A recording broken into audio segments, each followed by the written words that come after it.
सल्लु अलल हबीब सल्लल्लाहु अला मुहम्मद सल्लल्लाहु अलैहि वसल्लम। मेरे गौसे पाक रज़ी अल्लाह ताला अन्हु एक दिन मदरसा निज़ामिया में बयान फरमा रहे थे। फुक़रा फुक़हा की एक बहुत बड़ी तादाद आपके पास हाजिर थी, बयान सुन रही थी। इतने में छत से एक बड़ा सांप आपकी गोद में गिरा। अब जो मौजूद थे खौफज़दा होकर पीछे हट गए। वो सांप मेरे गौसे पाक रज़ी अल्लाह ताला अन्हु के कपड़ों में दाखिल हो गया, गर्दन के गिर्द लिपट गया। आपने ना तो बयान का सिलसिला मुनक़ता किया और ना ही कोई पहलू बदला, फिर वो अलग होकर दुम के बल खड़ा हो गया और कुछ बात की और चला गया। अब जब लोग देख रहे थे, वो जब करीब आए, पूछे हुजूर ये क्या माजरा था? तो मेरे गौसे पाक रज़ी अल्लाह ताला अन्हु ने फरमाया, इसने मुझसे कहा कि मैंने मुताअद्दिद बार औलिया को इस तरह आजमाया मगर कोई भी आपकी तरह साबित कदम ना रहा। जवाब सुनो मेरे गौसे पाक रज़ी अल्लाह ताला अन्हु का। आप उस सांप से इरशाद फरमाते हैं, मैंने कहा मैं कज़ा व कदर के मौजू पर तो बयान कर रहा था कि जो कुछ होता अल्लाह की तरफ से होता है। जब मैं बयान ही कज़ा व कदर के मौजू पर कर रहा था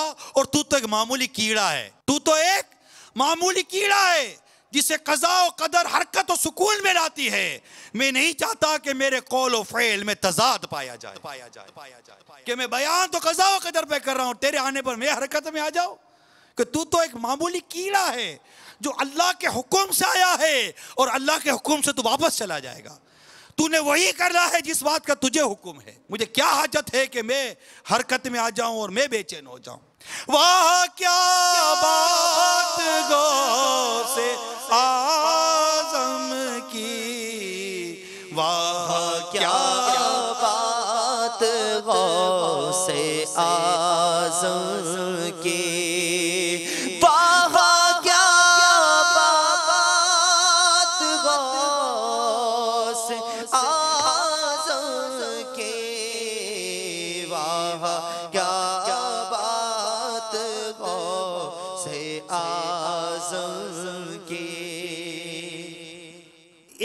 मुबल्लिग जब बयान करता है, अब बयान का जो हासिल है वो क्या है, इस पर गौर करते हैं। मैं किसी को नेकी की दावत दे रहा हूँ, मैं किसी को बयान कर रहा हूँ, मेरा हासिल क्या है, चाहता क्या हूँ? इस पे तब्दीली कि मेरे पैगाम को ये कबूल करे ना, और इसका बुनियादी मकसद यही है।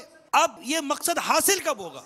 ये मकसद हासिल उस वक्त होगा जब बयान करने वाला बाअमल होगा, क्योंकि बाअमल मुबल्लिग की ज़बान में अल्लाह ताला तासीर अता फरमाता है।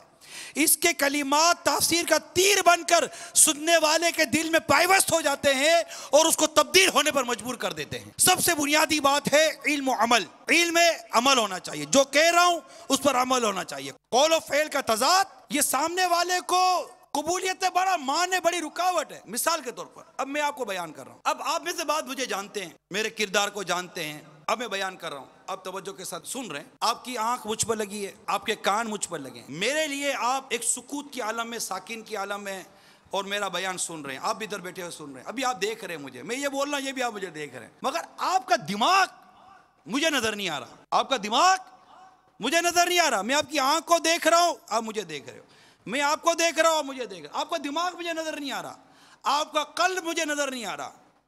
मैं जो बयान कर रहा हूँ आप सर भी हिला रहे हो। अब ये सर आप मेरी बात सुनकर हिला रहे हो या इसने हिला रहे हो?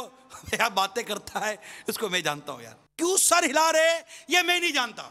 अब आप जब मेरी बात सुन रहे हो तो यकीनन अगर आप मुझे जानते हो तो आप मेरी बात सुनते हुए ये गौर कर रहे होगे, यार बात कर रहा हूँ, उस दिन तो मैंने इसको यूं करते देखा था, उस दिन तो मुझे यूं करते देखा था, ये तो यूं करता था, ये तो यूं करता था, उस दिन जब अकेले बैठे थे तो ये तो ये हरकतें कर रहा था, ये तो यूं कर रहा था, ये तो यूं कर रहा था। अब 10 बातें मेरे किरदार की आपकी नजर के सामने गुजरेंगी करंट रिसेंटली। हाँ, अगर आप कोई माजी की बात सोच रहे हो सकता है कि वो मुबल्लिग तब्दील हो चुका हो। रिसेंटली की बात कर रहा हूं, आप उसको जिस काम में मुब्तला पा रहे थे, अभी कुछ ही देर पहले तो की करके वो उधर चाय पर बैठकर आप वो मजाक मस्ती कर रहा था ये मुबल्लिग, और अभी आपके सामने बैठकर किसी को संजीदगी पर कहका ना लगाने बयान कर रहा है। आप भी सुन रहे हो, गौर कर रहे हो। अब आप इसका बयान सुन रहे हो, कुछ देर पहले तो होटल में बैठ के उसका कहका याद आ रहा होगा।